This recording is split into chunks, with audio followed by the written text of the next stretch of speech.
Sort of large plastic things with very broad outline of what various developers want to do. Just talk us through what you've got on display here. Okay, what we've got on display here this morning is the first stage of the master planning process for Stoke Town. What we're asking people to do is to come down to the local centre this week and give us their comments on the drawings we've got in front of us so they can help us choose the right team to take their town forward. So what we've got here is some outline ideas from those teams, and what I can do for you is just talk you through briefly what those ideas are about and how they can help us take the town forward. I say we're then looking for public comments on those. That'll help us choose the right team, and part of that is how well these ideas have been expressed, how easy are they for people to understand, because we go through the master planning process, we want lots of public involvement, and the easier it is for the public to get involved, the better the process. Okay, 5 plans here. Let's just make the point, this isn't X factor. The one with the most votes will not necessarily be the one that's chosen, but it will go some way to informing the decision that's made. First of all, we've got Spode Works. The whole idea and part of the problem in Stoke is the closure of Spode. It's a huge site that needs redeveloping, and I know with all the developers you've been dealing with, that's been one of the things you've said you've got to do. You've got to redevelop Spode. Yeah, Stoke Town has got a real chance, and one of the reasons it's got a real chance is because it has this 10-acre site in the heart of the town. A site that's got this incredible history, this fantastic heritage, these beautiful buildings. We've got the town hall in the town, we've got the railway station on our doorstep, we've got the minster in the town. So Spode Works particularly needs to be part of the centre of these plans, and if you look at all 5 we put in front of us, they do centre on Spode Works, but the secret is how do you connect Spode with the town? At present it's hidden away from the town. How do you connect it with the railway station? So part of the judgment is how well have those exercises been done, how well do those ideas do that?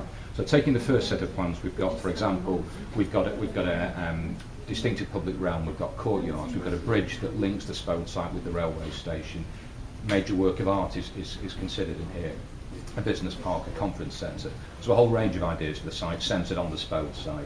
Okay, the second one, Ceramic City. Now the thing that stands out for me on this is the International Ceramic Centre, which we'll talk about in a minute, which again I think was another requirement. You asked the developers or the designers to put that in.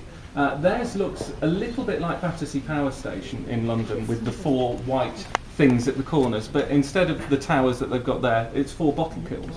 Yeah, that's right. We've got a really exciting design in front of us here, and again I would stress we're not looking here at something that's necessarily going to be delivered in the form you currently see it, but you've got an idea here that shows how the site can be brought to life, the sort of iconic building that can bring people into Stoke Town, that can make the site work, an iconic building that then links to an iconic bridge across the A500 again to the railway station.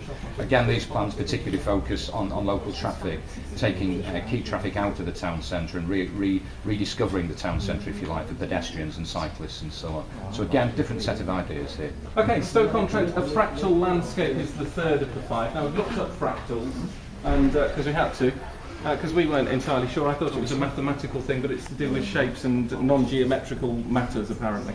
Yes, apparently a fractal landscape is a geometric pattern that's repeated at ever smaller scales to produce irregular shapes. So I think what that's saying here is that we've got a really interesting layout as things stand in the town. It's about taking that layout and rediscovering it for a new generation, if you like. So again, we've got a really interesting design here. Again, it focuses on Spode. It particularly picks out some green issues, looking at green corridors through the town, linking those up with the River Trent, with the Trent and Mersey Canal as well. So a different take on it. Have a look at a town plan of Amsterdam to get an idea of a fractal landscape, because it looks a bit similar to that with a fewer canals. Our vision for Spode is D. They're not. We don't know who. We know who has been shortlisted, but we don't know who's designed what, because that might influence people's suggestions, I guess. So they're all just lettered. D is an interesting one. Spode is special, and on there is one thing I noticed is an indoor theatre, which looks. I'm sorry to come up with comparisons for everything, but from the picture here, a little bit like the Rotunda in Birmingham, a white cylinder. Again, it's an outdoor theatre as well, which you'd see from London Road. Lots of mocked-up drawings and paintings on this. Yeah, it's a really beautiful impression that we've got here. So just to go back to what you were talking about, this is about looking at ideas for the town at this stage. It's not about choosing a particular design, and that's why these are anonymous. We're in a tender exercise at present. We're asking the public to help us choose in that tender process who we go forward with. Very, very beautiful design here, and it's picked up some key elements of the brief about potentially a conference centre on the site because of the link with the railway station. An indoor theatre. You could imagine maybe that as a single building, ultimately a theatre with a convention centre and the ceramic centre all worked into one. This shows them distinctly and separately, but again picked out some green issues here, the beautiful green area around the Minster, for example, connecting that across to the Trent and Mersey Canal. So some lovely ideas again here, which I think as with all these designs, what they do is they show just what the fantastic potential of this town has and how it can be brought to life. So it's at very early stages, but what I hope people do, come here, take a look at this, recognise we've got challenges in the town, but see the amazing potential of the town and the site we've got here, and help us choose who we go forward with to bring that potential to life. Part of this, it seems to me, is trying to find someone who can design a town who gets it, who gets what it's about, who gets what the people want, which I think is why you're asking people to have their say.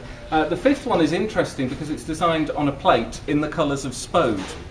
Very clever gimmick, possibly, but in terms of finding out what's in there, the role of Stoke in Stoke, grow your urbanism and rediscovery, repair and renewal are their three headings on there.